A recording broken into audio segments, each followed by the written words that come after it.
Tahukah kamu, sebagai dasar negara, ideologi dan pandangan hidup bangsa Indonesia, Pancasila telah mengalami perjalanan panjang yang mencerminkan dinamika kehidupan berbangsa dan bernegara. Pada 29 Mei 1945, sidang BPUPK digelar untuk membahas dasar negara Indonesia. Banyak tokoh menyampaikan pendapat, termasuk Soekarno, Muhammad Yamin, dan Supomo. The Pancasila. Panca means five, Sila means principle. The Pancasila, the five guiding principles of our national life. Pada 1 Juni 1945, Soekarno memperkenalkan gagasan 5 dasar negara yang disebutnya Pancasila. Gagasan ini menjadi pondasi awal bagi dasar negara kita. Satu dasar yang benar-benar bisa mempersatukan rakyat Indonesia itu untuk bukan saja mencetuskan revolusi, tetapi juga mengakhiri revolusi ini dengan hasil yang baik. Kemudian lahirlah Piagam Jakarta pada 22 Juni 1945 sebagai hasil kompromi antara berbagai golongan ingin mencapai kesepakatan bersama.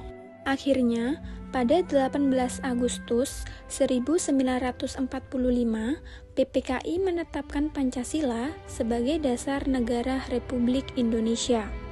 Sejak saat itu, Pancasila sebagai pedoman hidup bangsa. Kemudian, setelah pengakuan kedaulatan, Indonesia sempat terbentuk Republik Indonesia Serikat. Dalam masa ini, Pancasila tetap dijadikan dasar negara, meskipun struktur pemerintahan mengalami banyak perubahan. Hal ini menunjukkan bahwa Pancasila telah diterima secara luas sebagai identitas dan pedoman bersama bangsa Indonesia. Kemudian, pada masa demokrasi liberal, penerapan nilai-nilai Pancasila belum sepenuhnya berjalan secara konsisten karena kepentingan politik partai yang dominan. Kemudian, pada masa demokrasi terpimpin, di bawah Presiden Soekarno, dilakukan upaya untuk menegaskan kembali semangat Pancasila melalui konsep Nasakom, nasionalisme, agama, dan komunisme. Kemudian, setelah peristiwa G30S PKI, pemerintahan Orde Baru di bawah Presiden Soeharto menempatkan Pancasila sebagai asas tunggal bagi seluruh organisasi sosial dan politik. Tujuannya adalah memperkuat persatuan dan kesatuan bangsa. Dan akhirnya, pada masa reformasi, pada tahun 1998 hingga sekarang ini, Pancasila kembali dipahami sebagai ideologi terbuka yang dapat berkembang sesuai dengan dinamika zaman.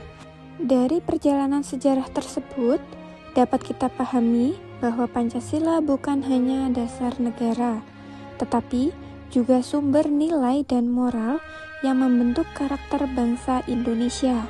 Sebagai generasi muda, kita memiliki tanggung jawab untuk terus mengamalkan nilai-nilai Pancasila seperti gotong royong, keadilan, dan persatuan dalam kehidupan sehari-hari, agar semangat kebangsaan tetap terjaga.